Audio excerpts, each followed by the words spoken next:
અડાજણપાલ road ઉપર star બજાર નજીક રસ્તાની નડતરરૂપ નવા બની રહેલા મંદિરનું પાલિકાએ ડેમોલિશન કરતા હોબાળો મચી જવા પામ્યો હતો।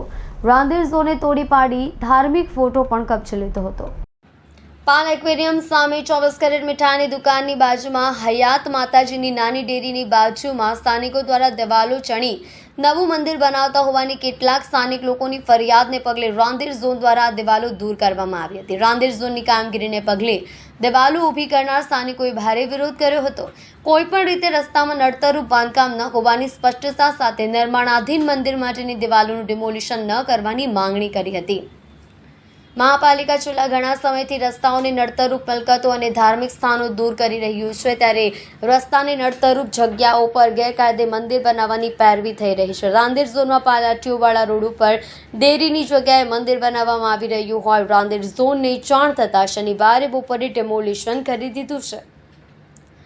કેટલાક લોકોએ વિરોધ કરી વાતાવરણ તંગ કરવાનો પ્રયત્ન કર્યો, પરંતુ ઝોનના અધિકારીઓએ સમજાવટી કામ લેતા ડેમોલિશન પાર પાડ્યું હતું। રાંદેર ઝોનના કાર્યપાલક ઇજનેર તેજસ પટેલે જણાવ્યું હતું કે પાલ આરટીઓ પાસે નાની ડેરીને મોટું મંદિર બનાવવા માટે દિવાલ સહિતનું બાંધકામ જણાતું હતું। તેની જાણ થતાં જ દિવાલ સહિતનું ડેરીનું ડિમોલિશન કરી માતાજીના ફોટો કબજે લેવાયા છે। ત્યાંના સ્થાનિક કેટલાક લોકોનો વિરોધ હતો, પરંતુ સમજાવટથી કામ લેતા મામલો થાળે પડી ગયો હતો।